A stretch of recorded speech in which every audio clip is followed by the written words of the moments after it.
Join us, Alex and Colleen, self-proclaimed fake it till you make it experts, as we navigate the highs and lows of being a woman and how the pressure and overwhelm of trying to do it all often leads to feeling like an imposter in our own lives. As we round down season 2, we're chatting with leadership coach Anne-Marie Flinn. Anne-Marie talks to us about her own battles with imposter syndrome, growing up in a military family, overcoming perfectionism, and how she coaches aspiring professionals to show up in a healthy and sustainable way. Hi, Alex. Hi, Colleen. How you doing? I'm good. How So are it you? happens to be Mother's Day when we're recording this. True. So happy Mother's Day. Thanks. Same to you. Talk to me about what you do for Mother's Day typically. Nothing that I like doing. Exactly. No, it's I do things for others on Mother's Day. Mother's Day always cracks me up because now that my kids are adults and they're pulling off like extraordinary Mother's Days for me. But prior to that, I'm like, oh my gosh, they're coming into bed with like the most ridiculous breakfasts and you're doing, they want to show you the world. They want to do all this stuff with you. And you're like being dragged around doing all this kid stuff. You're like, I just want to be by myself. I don't want to do this. Well, I mean, Carrie wasn't home this morning when I woke up because he was at my mom's last night, but he did FaceTime me. He was like, I wish I had recorded it because he's like, he had a little fan and he was like, yes, Queen Slay. It went on for like 5 minutes. So it was pretty awesome, actually. That's cool. And then he made me a really cool little card thing, which I showed on stories earlier today. It's a clothespin. And it says, Mom. And then when you open it, it says, I love you. Oh my goodness, that is great. Anyway, so it was a nice Mother's Day, but I did not do any of the things that I really liked. Yeah. Anyway, how about you? Well, my oldest daughter's in Germany and she sent me macarons from Russo, which I was thrilled. I mean, macaron. Macaron. I wonder how you say that in German, actually. There's probably a few more in there. Yes. And then, yeah, so my daughter and son and my daughter's partner took me out to Peacock and we had lovely brunch. And then I visited my mom and it was, yeah, just a nice day. Yeah, sounds great. Yeah. So we are here Mother's Day and yeah, so now I get to spend it with you. And our guests. And our who guest. graciously came in on Mother's Day to speak with us. Happy Mother's Day. I may have had a glass of wine before I came. Oh my God, that's funny. Why didn't we think of that? I don't know. We didn't. Actually, there's wine here in the coffee shop. Oh my God, can we put this on like pause? Can you imagine if I send them a message in the morning? By the way, I owe you 2 bottles of wine. Might be our last recording session here. And a cab ride And home. a cab ride home. I live next door. So we have Anne-Marie Flinn with us this evening. Hello. Anne-Marie, why don't you tell our guests out there a little bit about who you are and what you do? Okay. Well, I've never been good with elevator pitches. You don't have to go Good. to I help people, blah, yeah, blah, you don't blah. have to so do they a can- 2-line thing. Thank you. So I am a empowerment coach, I guess you would call me. So I work with women and organizations actually all around mindset, performance, and well-being, especially more in the corporate world where I talk about corporate well-being. And I've been really segueing more into working with women and helping them create a champion mindset for themselves so they can get over or can manage through imposter syndrome and perfect imperfection and empower themselves to be perfectly imperfect. I did like when I asked you what kind of an imposter you were, and there's, we've got the 5 types of imposters or whatever. And I didn't said, have one. What are you? And you said, what is who the hell do you think you are category? Well, actually it was who the fuck do I think I am? But there you go. When we talked earlier before we turned on the mic, you said you can drop the F-bomb. I said, oh, thank fuck I can drop the F-bomb. Yeah. So yeah, so early this episode. That's good. Yeah. That's good. Yeah. So I was just like, and that's what I find I do is like, I feel like I've had a lot of successes in my life. And at the same time, when people call out those successes, or they want me to talk about the successes, that's when I kind of go, who the fuck do I think I am talking about my successes. And then I actually start to play the small game. And that's what I notice I do. And that's where I find, that's my imposter right there. Why do you think we do that? I mean, obviously it's imposter syndrome, but why? Why are we making ourselves smaller than we should be? Well, and I think too, and this is what some of the work that I do as well, where I work with women. I've created a women's summit, leadership summit, where we talk all about, again, how to champion mindset, how to identify the inner critic, how to rediscover your inner champion, and how this whole comparison theory really shows up, which is a very normal, actually, it's very, very normal that that we compare. It's just, what do we do with that information when we do compare? Yeah. And then all of a sudden we get into, the negative comparison where, social media or the way we were brought up, it's like, don't play too big, because then you might be looked upon as arrogant. Don't play too small, because then you're not showing your true self. And then there's this confusion. It's like, well, how am I supposed to play? Yeah. And I really do think that there is so much information out there that encourages us to play small. Mm. And I think that, I'll speak for myself. I can still see moments in my life where I play that game. So yeah, so I think that it really comes from a lot from, one, your upbringing, and two, what society is sort of expecting of you. So are you playing small because you're afraid of being judged? Yes, in terms of that, again, I'm so proud of the accomplishments that I've made. I have was an international athlete for a number of years. I've gone around the world in the sport that I was competing in. I was Atlantic Canada's very first female military scuba diver, and I talk all about all that stuff. And I can talk about all this stuff on stage because I'm in the sort of role of empowering and motivating. So when I do my motivational talks and everything, I can talk all about that. It's just, if I'm actually in a room and people say, what do you do? And if I'm like having a one-on-one conversation, I don't talk about it. Oh, really? Yeah, I don't talk about it. And I can almost feel like I'm like a cornered animal. And it's like, okay, I feel more comfortable talking about you than talking about myself.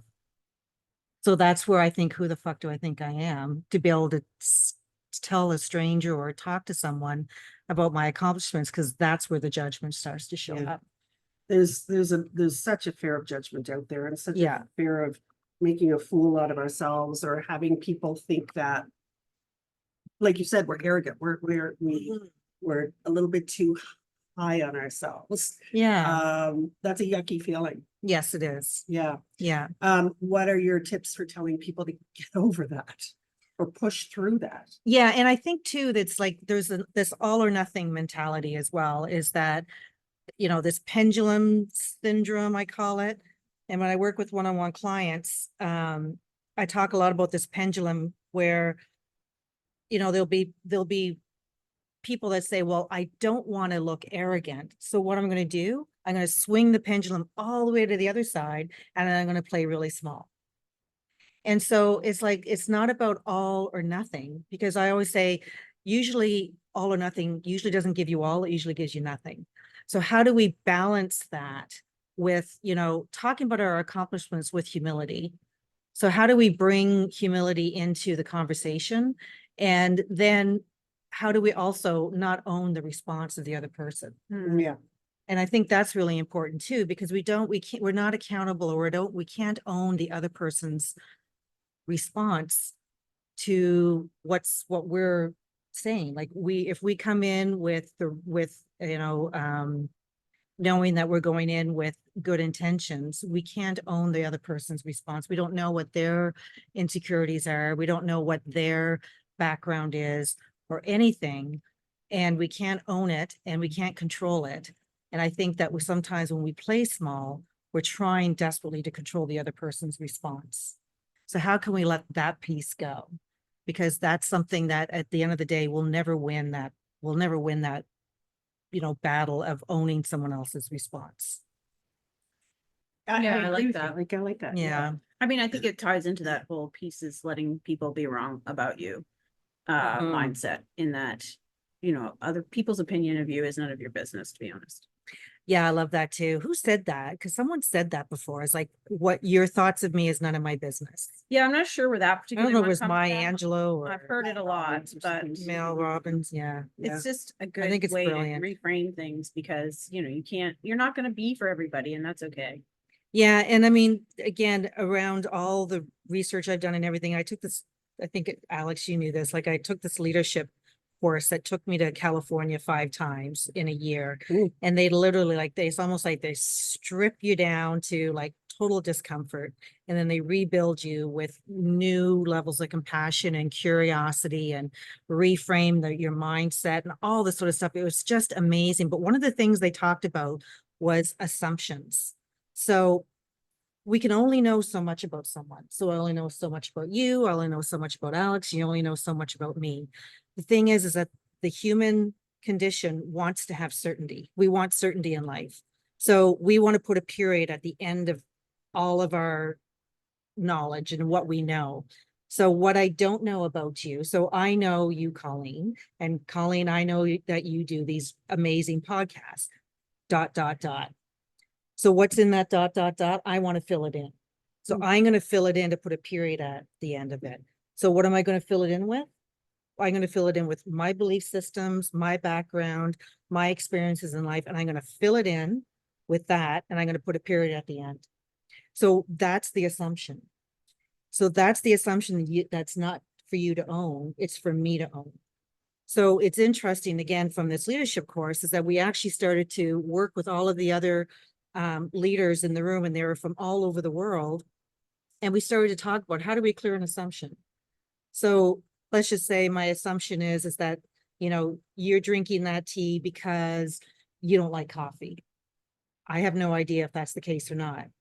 So that's an assumption that I'm making. I mean, it's a very light assumption. But the thing is that just for that as an example, so it's not for you to own that. It's not for you to have to try to change my mind. It's up to me to talk to you about that assumption. It's like, you know what, Colleen, I have an assumption that you're drinking that tea because you don't like coffee. And then all you have to say is, interesting, what brought you to that thought? Mm. And it's up to me to say, well, I had experiences because I didn't like coffee, and that's why I chose tea. Oh, isn't that interesting that you like coffee over tea? Truth be Right. told, You don't like coffee. I love coffee, but I like it with Bailey's and JD Short. You're I right. just cannot go around. And drunk all the time. and let's open up the fridge now. That's right. And let's So- find that wine in this coffee shop. That's right. So let's talk about JD Short. No. That's interesting though, that people fill in their own blanks. I've never thought of it that way Yeah. before, that because you can only know so much about somebody. And I Yeah, find this and we'll on social only ever media. know something. Yeah, I'm always blown away at social media. It always makes me laugh when people like to know everything about me Yeah, because I'm so out there on social media, but it's like, no, I'm only giving you a 5 minutes of nanosecond a of 24-hour day. yeah. I actually have some pretty big things going on in my life that Yeah. nobody knows, Alex knows, my best friends know about it, but Yeah. it's not on social media. Right. Those are the things that I'm choosing not, you only know what I'm choosing to tell you. So you're right. Other people are then filling in some blanks Right. about you. And They it's might get it wrong. and most times they will. And at least, even if they don't get it all wrong, or if they don't get it all right, you know what I mean? So there's going to be a part that will always be an assumption. But not only that, even I'm if doing my that about other family, people. absolutely. But again, this is the human condition. We want certainty in life, right? We want to put a period. We are made to have this homeostasis kind of life. We just want this. And then when there's disruption, that's when good stress or a bad stress shows up. And it's how we deal with that, right? Are we going to create assumptions? Are we going to create judgment? We're trying to find something to get some level of closure to get out of that level of disruption, right? And is the disruption comfortable? Is it not comfortable? Do we have tools when it's not comfortable, and how do we process it? And so we can actually start to get back into some level of homeostasis. But how do we even know we're making assumptions? Well, this is where conversation comes in and communication and connection. What are the 5 C's that you Our guys 5 talked- C's, we Yeah. talk about confidence. Yeah. No, Confidence is No, five Confidence Cs. is the 5 C's. Community, Community, calling it out. Calling it so, out. Calling it out. Setting boundaries, confidence bank, documenting your wins, Mhm. courage, finding your voice, and then the opportunity cost Cost. of not speaking up. Right. So there you go. And the thing is that and I'm saying this right now, is that I even make up the stories that we don't even know ourselves 100%. sure. Because there are so many things that we've either buried or haven't yet discovered or we're consciously incompetent about. Like we just don't know what we don't know. And that's okay, because again, the human brain and the human condition, we can only absorb so much, we can only process so much. So this is where it's like, how do we, first of all, we'll never know everything about anybody. Yeah. And how can we be okay with that? Right? So, and again, I work with, I do this, I do an online women's program. I do a leadership program for women over International Women's Week. I do one-on-one coaching, and we talk so much about all of this. And I always say is like, how do we allow ourselves to live without knowing stuff? And this is where I think curiosity and compassion is so important. And I think that should be, There's a few more C's. there's a few more C's right Yeah. there, right? It's like curiosity and compassion. Serving up hot brews, refreshing cold drinks, lots of fresh baked goodies, and delicious lunch options. Visit the Mellow Mug in the heart of Larry Utech for dine-in, takeout, or drive-through service. Their spacious cafe offers a casual and inviting vibe that's perfect for everything from enjoying a good book, hanging with friends, or meeting a colleague. The Mellow Mug is your neighborhood spot for great coffee and delicious eats and sweets. Do you think imposter syndrome has played a part in your career choices? Absolutely. How? Talk to me. Well, I think if the imposter syndrome didn't show up, I think I would have left my 30-year career much earlier than I did. Oh, really? Oh, absolutely. Yeah. And I think too, because it's funny, the career I had in the company that I worked for was a really great company. And yeah, that's all I'm going to say about that.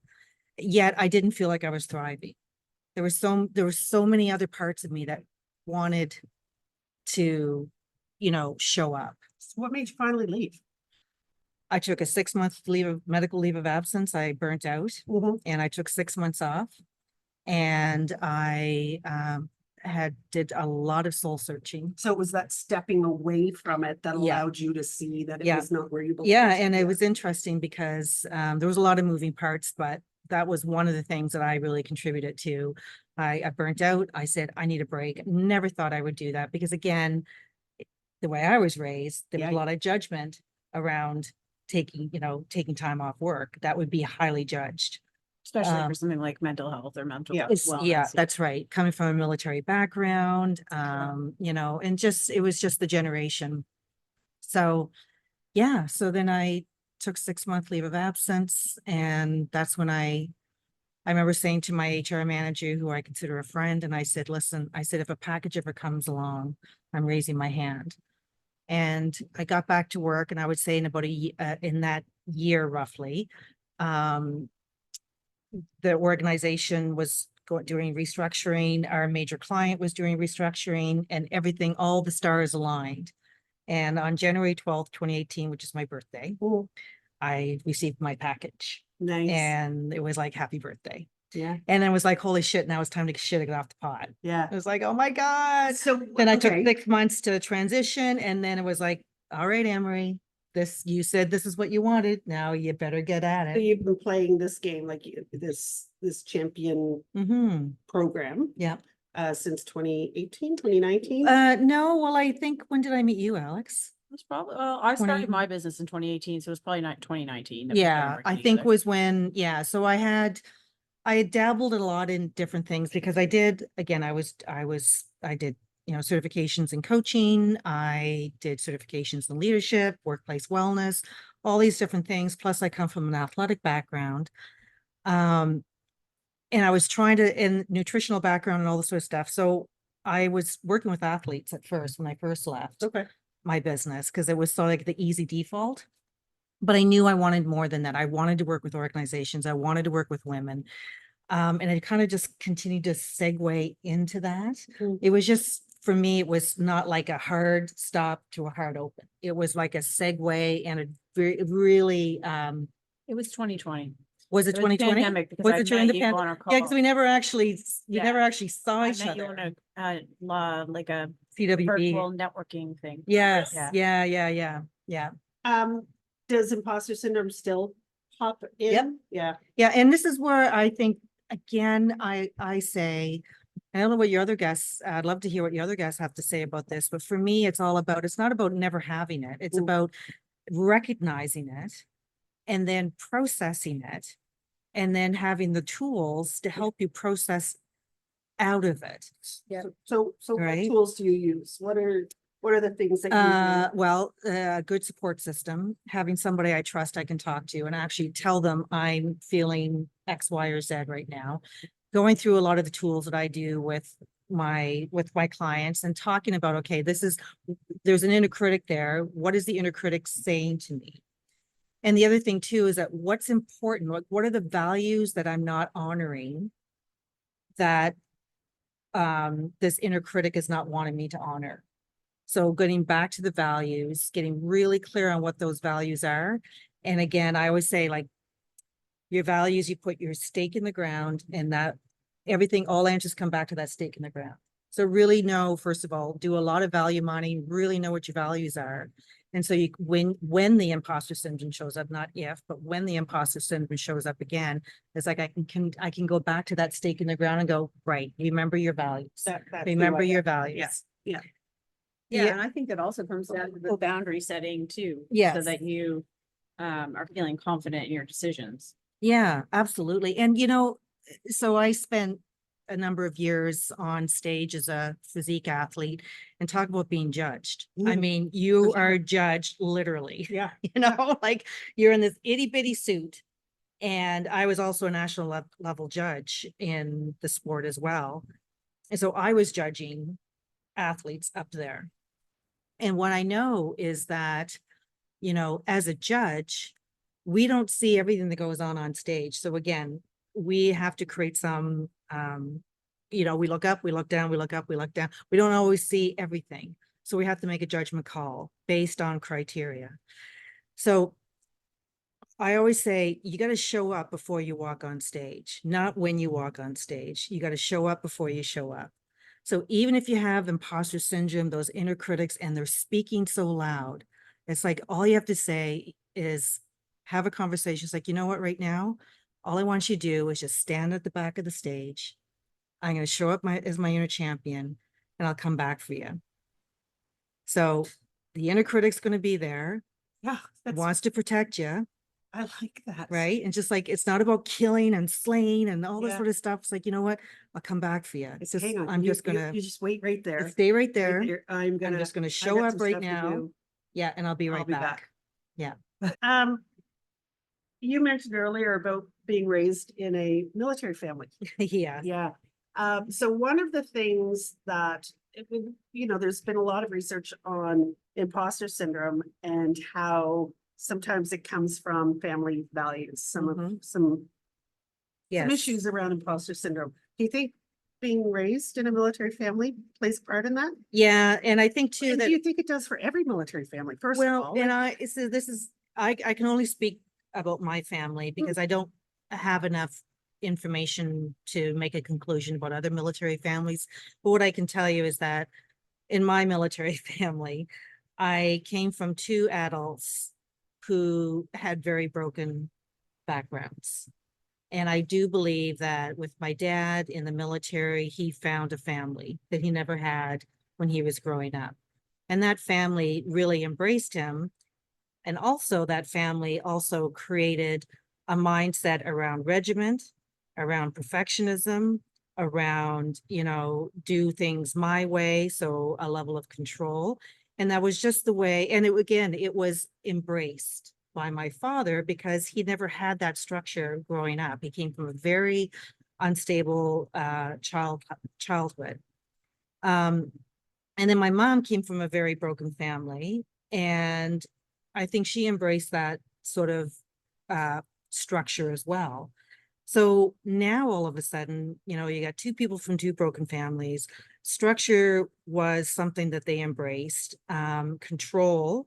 And then all of a sudden you get kids that don't necessarily want control to be controlled, that don't necessarily like structure because they're kids. So then all of a sudden, I've got two parents that are sort of doubling down on structure, control, perfectionism. And so I used to be a competitive figure skater, and I would say I was a very good figure skater until I wasn't, because there was so much control. There was so much perfectionism. There was so much, again, doubling down, do it my way or no way, that it wasn't fun anymore. And then there was like this trauma that I would feel, even like when my father would walk into the rink. So perfectionism, I could see. So I know that one of the questions was, which imposter are you? And I would say I'm definitely a recovering perfectionist, because I had to be. I resented being a perfectionist because I always believed, I don't know where it came from, but I always believed that there was no such thing as perfection. But again, with fear, fight, flight, freeze, or appease, well, one of the things is appeasing. So what am I going to do? I'm going to appease and create a level of perfectionism, or feel like I'm perfect, having this perfect life, to appease my parents. And that's where I think there's like, who the fuck do I think I am feeling comes from, because I don't believe that I am that person, right? I don't believe that I have everything figured out. I don't believe that I have the perfect life, and I'm okay with that. And I don't want to put on this facade of having perfectionism. I don't think that it's a healthy way to live. Oh, it's definitely not No. healthy. Yeah. All of that stuff. And I think, some of the things that you're saying, I mean, I started by saying, do you think it's because, military, you were born a military family? I think lots of families, military or not, Absolutely. are dealing with the parents who, want to have a little bit more control and are tougher on us. There's the and bubble are- wrap family, the helicopter Yeah, family, right. there's all these But things. Well, yeah. and I think too, it comes down to boomer parents and their parents, living through the Great Depression. Yeah. So there was a lot of, Intergenerational. yeah, there's a lot of intergenerational trauma that's passed down, and a lot Yeah. of families just have a different structure than they do now. Yeah. And different expectations. Very. I yeah. remember my dad, when, again, I was scared shitless of my dad. I would say that there was definitely abuse, mental and physical abuse, when we were growing up. I've got two older brothers. And we grew up feeling really scared. And I still wake up at times feeling scared. And I now recognize it. And it's almost like, okay, I've got my husband, and I feel, I've got a trusted ally, and I'm able to talk to him about that. But I always remember, as we got older, my father had so much remorse for how he treated us as kids. Oh, he did. Oh, Very much. Like, so Yeah. he recognized it at a later age in his life. And he was sorry. Like, he would say sorry, is like, almost like I needed to hear that. So have you forgiven? Well, and then, so it's interesting. I said to my dad, it was like in the year 2000. And I remember him having this conversation with me. It's like, I was a terrible dad. I feel badly. Blah, blah, blah, blah, blah. It's totally a lot of remorse. And I thought at that moment I could have stuck it to him. I could have said, you know what, you really, really were a shitty father. And this is why I'm feeling, I've had anxiety. I've had depression. I had, I experienced self-harm and all these things. I could have done that. And what I chose to do, I said, but Dad, this is what you gave me: determination. You gave me grit. You gave me this drive that is driving me to succeed in what the things that I go towards. Did you believe that, or were you I giving did. him a way out? Nope. I Yeah, truly okay. believe that, because yes, he gave me all of that. So I chose to look at all that stuff that he gave me versus this stuff. It's not that I didn't have this stuff. It's just that I chose not to, there's nothing he can do about it now. And I'm so glad that I chose that route because a year after that, he died suddenly. Wow. And so on his deathbed, he was in he was in the ICU and he was on a breathing ventilator and everything. And I remember being in his room and I just paced the floor and I talked to him and it was then that I said, I forgive you. One of the ways to combat imposter syndrome is to actually listen to how awesome the people in your life think you are. If you're looking for the perfect gift for a loved one, where you can tell them all of the things that make them special, visit my Drawbridge Creative Etsy shop and purchase a Things We Love About You custom poster. With several styles to choose from, it's a fabulous gift for any milestone birthday, anniversary, retirement, or just because. I do think there's childhood trauma and all that sort of stuff that plays into all of our lives and how we act now. And, you know, some days are tougher than others for sure. Absolutely. Yeah. I And, think it's hard to avoid. I mean, everyone's parents are dealing with their own traumas, and it's Yeah. kind of hard to completely move away from that. yeah. You know, I just wonder what damage I'm currently doing. Well, that's the thing. And I think we all have to give each other grace, like whether it's we have to give our parents grace sometimes for the way they were raised and what they went Right. through and all of their issues. Doesn't And then, excuse it, but it it's doesn't. easier if you understand sort of where it's coming from, I guess. yeah. And so if we look at perfection, like how there's no such thing. Like this is the thing where all three of us are talking about our upbringing and, you know, I feel the same way as you, Alex. It's like, okay, what sort of harm did I give my kids? Yeah. You know, like how, you know, did I fuck them up and all this sort of stuff?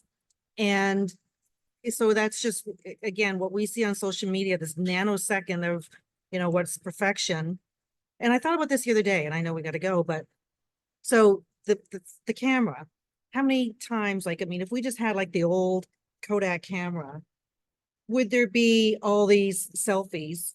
Because there's no, you would go through hundreds of these, you know, Kodak film just to get that one picture. Yeah. And now all of a sudden with technology, you can take like thousands of pictures for that 1 nanosecond of time that looks perfect. Well, there's so many people trying to create that curated feed in their, you know, that Yes. curated perfect look, that perfect. And Yeah. we're not perfect human beings. So we have to give up that idea. Right. We're not perfect. Get over it. Thank God You know, we're not. and thank God we're not, because what we're just causing is for us to, we're going to constantly be chasing that hamster on that hamster wheel, trying to reach know how something that much- we can't reach. Do you know how much today's innovations or inventions were created from mistakes? Oh, exactly. You know, Yeah. can you imagine if we were perfect? Would we ever have a lot of the stuff that we have today because of? So get out there and make some mistakes, people, but not with your children. Yeah. Because then Or they're if you gonna have, do. yeah. You Say you're just sorry. Say you're sorry. Give yourself Exactly. grace, Mhm. Say you're communicate, sorry. say you're sorry. I do think a big key to all of it's communication, you Mhm. know? Communicate. Okay, Alex. Wow. Speed round. So at the end, we end every episode with 5 questions. Oh, God. They're just easy. I Okay. usually say you should try to answer them one word, but I'm not saying that anymore because no one does. Here we go. What's the best gift you've ever received? A hug from my boy. Aw. Name the first word that comes to your mind. Love. Oh, that's a good one. That's a good one. Beach vacation or mountain retreat? Oh, my God. I just came back from Costa Rica and I did a beach vacation and the mountains were right behind me. Both. So both. Both That's it the is. answer we got to that last time too. Dogs or cats? Dogs. Easy. What's your favorite season? Fall. That's it? That's it. That's it. So easy. Wow. You actually Phew. almost answered them all in one word too. Congratulations. Except for the Costa Rica one. So before we sign off though, tell us about your upcoming program so Mm. that people can.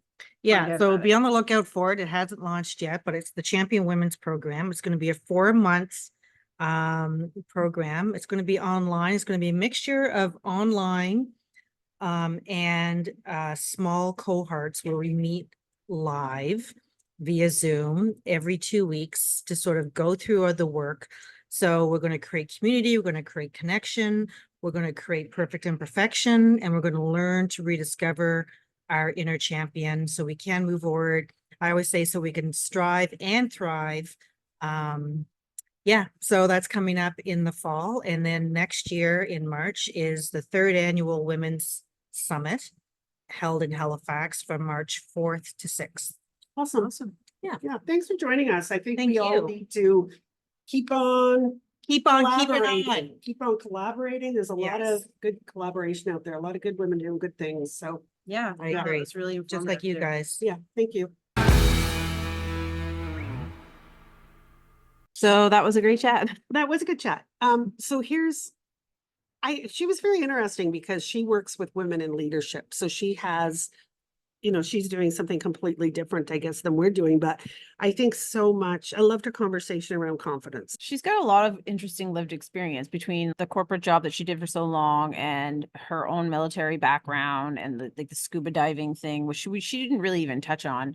But is a pretty interesting thing as the first female certified scuba military diver. I'm probably saying that entirely wrong, but and then also the work as a physique athlete for so long and judging. So she's got a lot of interesting avenues and achievements and things that she brings to her coaching. One of the things I thought was very interesting was when she was just talking about being a judge for the competitions and how hard that was with her own lived experience and you're knowing that that's going to be hard. It's going to be hard to be the person being judged or also judging. Have you ever been in a situation like that you've been judged?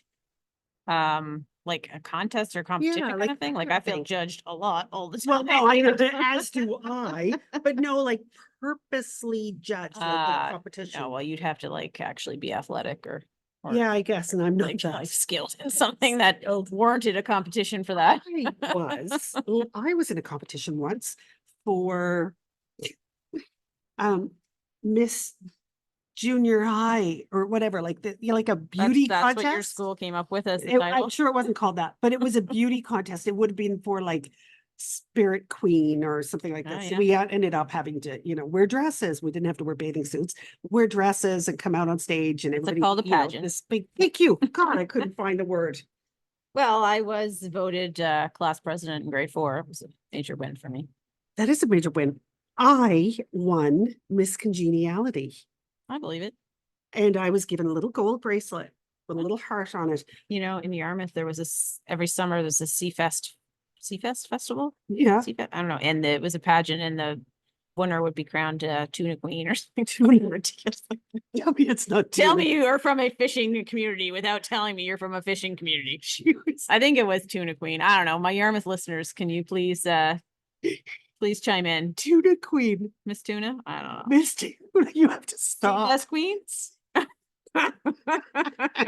You have to stop. Anyway, Oh my more God. reasons for you to visit Yarmouth in the summer. I was thinking Digby for a minute when you said that because Digby has the Wharf Rat Rally, but Yes. That was motorcycles. yes, and that's not this summer. Totally In the fall. different thing. Wasn't it in the fall? Oh, that's a totally different thing. Anyway, I was only ever judged in and became Miss Congeniality.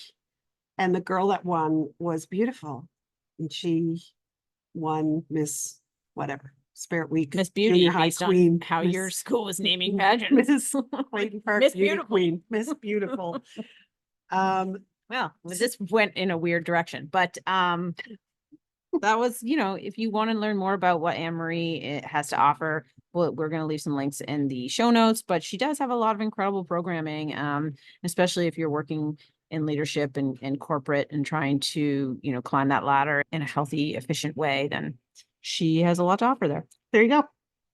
So we are almost at the end of our season. We've only got 2 episodes after this one. So stay along for the ride. We're happy to have you. We sure are. We appreciate you listening to every episode and tell all your friends about us in case you're feeling like judging and sharing along the information. You know what? I'm done. I Okay. have to We'll say see you goodbye. next See you Tuesday. next Tuesday.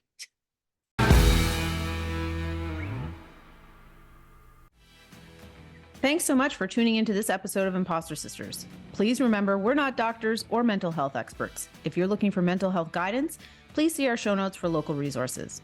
We'd like to thank our location sponsor, the Mellow Mug, located at 64 Delridge Lane. for donating this amazing space for us to have these important chats, and for supplying us with drinks and goodies. Please give them a follow and make sure to stop in to see this beautiful spot for yourself. Until next time, keep your head high, and we will see you next Tuesday.